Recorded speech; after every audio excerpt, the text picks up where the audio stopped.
Hello বন্ধুরা, তোমার সকলকে স্বাগতম তোমাদের চ্যানেল ডব্লিউবি প্রাইভেট টিউশনে। আজকের এই ভিডিওতে আমরা রায়মাটির প্রশ্ন বিচিত্রা 2024 পঞ্চম শ্রেণীর পরিবেশ বিষয় যে তোমাদের 19 নম্বর স্কুল রয়েছে প্রথম ইউনিট টেস্টের জন্য 186 নম্বর পেজে এই প্রশ্নপত্রের সম্পূর্ণ উত্তর নিয়ে আজকের এই ভিডিওতে আলোচনা করব। তো চলো ভিডিও শুরু করা যাক।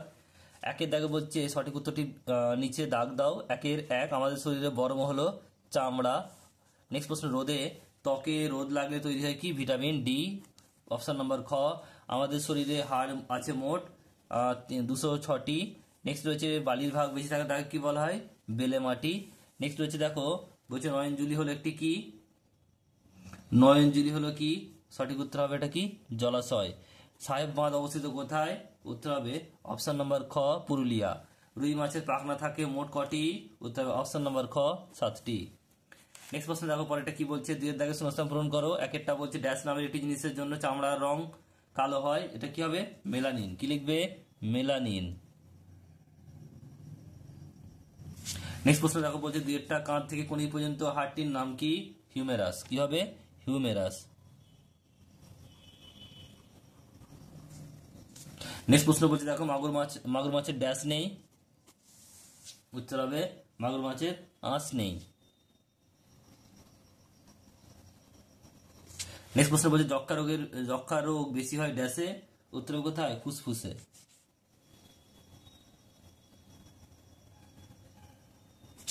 নেক্সট প্রশ্ন বলছে পরেরটা দেখো, লেন্সকে বাংলায় কি বলা হয়? উত্তর হবে কি? আতস কাঁচ। কি লিখবে? আতস কাঁচ।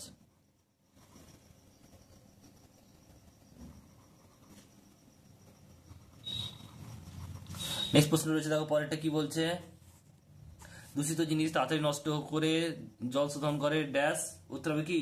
Potassium permanganate. কি লিখবে? পটাশিয়াম, পট একা তসস্যি অন্তস্থ একা মো, পটাশিয়াম পারম্যাঙ্গানেট। পয়াকা র, ময়জা ফলা আঁকা, ইয় গয়া আঁকা, দন্ত নয় একা ট, পারম্যাঙ্গানেট। নেক্সট প্রশ্ন বলছে দেখো, কলকাতার ঢাল ড্যাশ দিকে, উত্তর হবে পূর্ব দিকে। নেক্সট প্রশ্ন রয়েছে তিনের দাগের প্রশ্ন। একেরটা বলছে গন্ডারে খড়গ আসলে কি? উত্তর হবে জমাট বাঁধা চুল। জমাট বাঁধা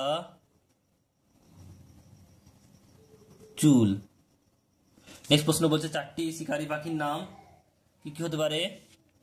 বাজ, চিল, পেঁচা, শকুনি, ঈগল। লিখে নেবে এগুলো, দেখে নাও। বাজ, পেঁচা, শকুনি, ঈগল। এরপরে প্রশ্ন দেখো কি রয়েছে, বলছে বামন কাকে বলে? কি লিখবে? লিখবে নদীর বাঁকে কিছুটা অংশ নদী থেকে আলাদা হয়ে বন্ধ জলাভূমিতে পরিণত হয়, এই জলাভূমিকে বাঁওড় বলে। পরে প্রশ্ন দেখো রয়েছে চারটা, তিনের দাগে চারটা, দুটি মেরুদণ্ডী প্রাণী ও দুটি অমেরুদণ্ডী প্রাণীর নাম লেখো। 13 নম্বর স্কুল, যে 13 নম্বর স্কুলে চারের দাগের তিনেরটা, চারের দাগের 13 নম্বর স্কুল চারের দাগের তিনেরটা। মেরুদণ্ডী প্রাণী দুটি কি কি? মানুষ আর গরু। আর অমেরুদণ্ডী হচ্ছে কেঁচো, কেন্ন ইত্যাদি। এটা কেন্ন। নেক্সট প্রশ্ন দেখো, পরেরটা কি বলছে? বলছে যে তিনের দাগের 5 লিগামেন্ট কাকে বলে? এটা হচ্ছে স্কুল নাম্বার 5 দুইয়ের দাগের চারেরটা। 5 নম্বর স্কুলের দুইয়ের দাগের 5 নম্বর স্কুলের দুইয়ের দাগের চারেরটা। 5 নম্বর স্কুলের দুইয়ের দাগের চারেরটা। কি লিখবে দেখে নাও। লিখবে হাড়গুলি অস্থিসন্ধিতে যে দড়ির মতো জিনিস দিয়ে লাগানো থাকে তাকে লিগামেন্ট বলে। নেক্সট প্রশ্ন দেখো, পরেরটা কি রয়েছে? বলছে বাড়িতে তৈরি ওআরএস কি?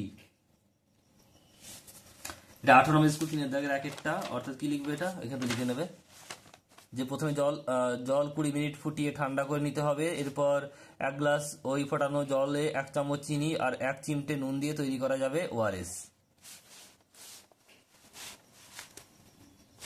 নেক্সট প্রশ্ন দেখো, পরেরটা কি বলছে? বলছে ঝোরা কাকে বলে? এটা হচ্ছে স্কুল নাম্বার, এটা হচ্ছে 3 দাগের 7এরটা। স্কুল নাম্বার 15 5 দাগের 2এরটা। স্কুল নাম্বার 15 5 দাগের 2এরটা। কি লিখবে? লিখবে যে পাহাড়ে ছোট ছোট ঝর্ণাকে ঝোরা বলে। নেক্সট প্রশ্ন পরেরটা বলছে দেখো 4 দাগের একেরটা। বলছে দেখো এক সময় কি দেখে মানুষের ভেদাভেদ করা হতো? উত্তর হবে কি? সরি, এখানে গৌড় আছে, গৌড় কাকে বলে? এটা লিখবে কি? গৌড় লিখবে যে জলদাপাড়া জঙ্গলে বড় বড় কালো গরুর মতো জন্তু আছে, এদের নাম হচ্ছে গৌড়। পরে প্রশ্ন রয়েছে, দেখো এতে চার জায়গায় একটা এক সময় কি দেখে মানুষের ভেদাভেদ হতো? রং দেখে, চামড়ার রং দেখে। আর এতে কালো মানুষের সম্মানের জন্য লড়েছেন কারা? উত্তর হবে কি মহাত্মা গান্ধী আর নেলসন ম্যান্ডেলা। নেক্সট প্রশ্ন দেখো পরেরটা কি বলছে, ডটসের পুরো কথা কি, বিসিজি পুরো কথা কি? ডাইরেক্টরি বলছে অ্যাডভাইজারি ট্রিটমেন্ট, ডিরেক্টলি বলছে অবজার্ভড ট্রিটমেন্ট। আর বিসিজি পুরো কথা হচ্ছে ব্যাসিলাস, বলছে কালমেন্ট, বলছে গুয়েরেনিন। আর শেষ প্রশ্ন দেখো, মাটি প্রধানত কয় প্রকার কি কি, আর কোন মাটিতে বালি আর কাদা প্রায় সমান থাকে? মাটি প্রধানত উপাদান অনুযায়ী মাটি চার প্রকার, এঁটেল, বেলে, আর হচ্ছে দোঁয়াশ মাটি, আর বোদ বা হিউমাস। আর যে প্রশ্নটা বলেছে শেষ প্রশ্ন, যে মাটি বালি আর কাদার সমান প্রায় কোথা, এটা হবে দোঁয়াশ মাটিতে।